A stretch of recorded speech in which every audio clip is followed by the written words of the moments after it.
we going to describe whales to our grandchildren if they're all killed? What also concerns me is the terribly cruel way in which they're killed. Sometimes they take up to 4 hours to die, and these are mammals. These are like the elephants of the sea or the hippopotamuses of the sea. They're remarkably intelligent creatures, and they care for their offspring like we do. And I was just so moved that I had to come today. I'm just a normal citizen. I just come because independently I'm so concerned. And I think that the Japanese people perhaps don't realise what has been done in their name. And if they did, they would want to protest too. Because I'm sure they care about the environment, and I'm sure they too care about these amazing, magnificent animals before which we ought to be just full of awe and wonder, and not trying to butcher them in the name of research. So that's rather a long answer, but that's why I'm here. So when you saw this advertisement in a newspaper, yes. What do you feel of that? That's what made me come today. I've always felt strongly about it. Just before Christmas I went to a wonderful new aquarium at Bristol where I live, and I saw a fantastic 3D film about whales and dolphins. They are the most wonderful creatures and they are in such danger. So that was just before Christmas a few weeks ago, and then when I saw this I thought, well, what can I do? I must come. If I really believe in what I'm saying, then I must be here and make my little protest. So that's why I'm here. Thank you for the possibility to be here today. I'm Jean Lambert. I'm a member of the European Parliament for London for the Greens. And I want to say that we're here in solidarity with the activities of Sea Shepherd and in solidarity with the campaign for Japan to stop its whaling. That the Green Party supports non-violent direct action. We support that when people know what they're doing, it's done in full consciousness, and they're prepared to take the consequences. But those consequences shouldn't involve being rammed, being sunk, and the risk of losing your life because of the actions of others who were perfectly capable of stopping, of holding back, but instead have gone on with an act of intimidation and escalation. The Greens want an end to whaling.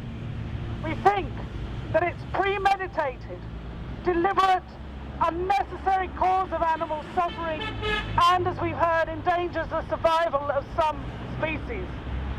Last year, the European Parliament had a clear resolution, an overwhelming majority, saying that we wanted an end to commercial whaling, that it is not possible for Iceland or Norway to join the European Union if they choose to, because they still conduct commercial whaling.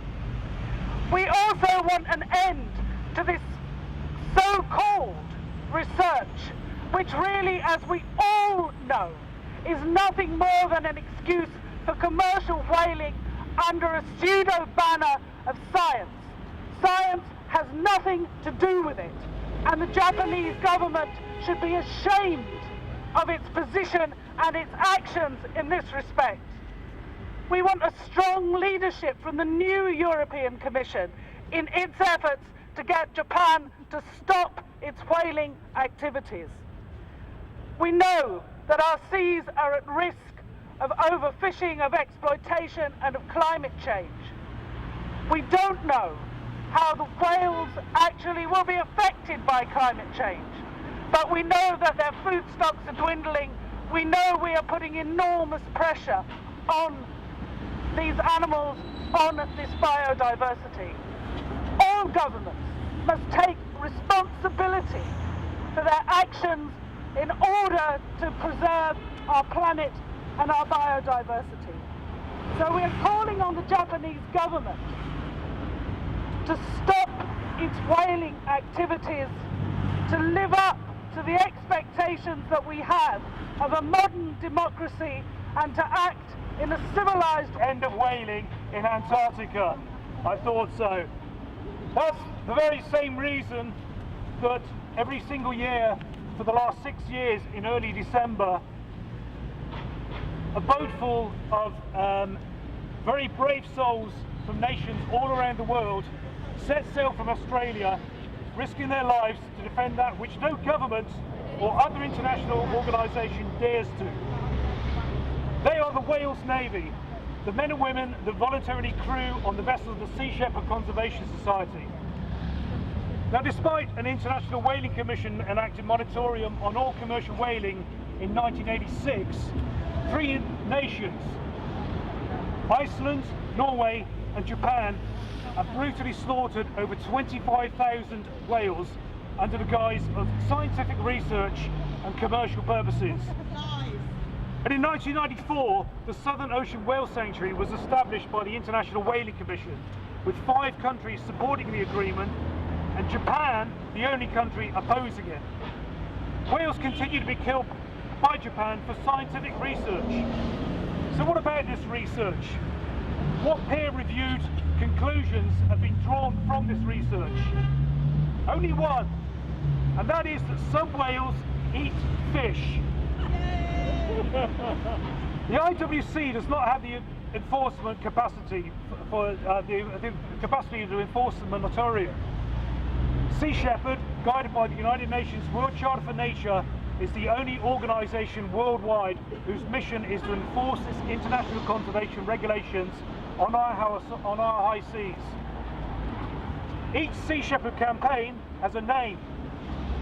This year the campaign is named Waltzing Matilda. And this name was chosen firstly in appreciation of the people of Australia, whose support for our efforts have enabled us to use Antarctica as a launching base for our campaigns to the Southern Whale Sanctuary for the last few years. Secondly, it was chosen to goad Kevin Rudd's government into fulfilling their electoral pledge of ending Japan's slaughter of whales in Australia's territorial waters. So far they've reneged on this promise, and they place a higher value on Japanese yen than the highly intelligent, beautiful creatures. Australia say that they're in exhaustive diplomatic efforts to end whaling in Antarctica, and those efforts include failing to come to the aid of the Arctic-Gill, rammed and sunk by the Japanese whalers without a care for the life of the crew, and also allowing airports on Australian soil to be used by a public relations firm which has been retained by the Japan's Institute for Cetacean Research, allowing them to commission spy flights to track our vessels. Instead of Australia sending surveillance vessels to watch whalers, the Japanese are using Australian soil to watch the whale defenders. In 2008 campaign, Japan militarised the Antarctic by sending an armed Japanese Coast Guard vessel, the Fukayashi Maru No. 68, to the Southern Ocean to shadow our vessel, the Steve Irwin. This contravenes the Antarctic Treaty, and Japan has long since continued to upgrade the militarisation by using military-grade weapons known as LRADs, long-range acoustical devices, against our crew, our vessels, and even our helicopter whilst in flight. It doesn't end there. Japan sends giant fuel tankers, ships to Antarctica, that are used to refuel the whaling fleet within the Antarctic Ocean, within the Antarctic Circle. Again, this contravenes the Antarctic Treaty. They also discharge hundreds of thousands of gallons of whale offal into the pristine Antarctic waters. All of these acts contravene the Antarctic Treaty, yet the international community continues to permit these crimes. This year we had 3 vessels in Antarctica. Our jewel in the crown was the Arctic-Gill, a high-speed trimaran with non-detectable radar and anti-radar reflective paint. The vessel soon detected and intercepted the harpoon fleet. This is a task which would normally have taken weeks and weeks of fruitless searching.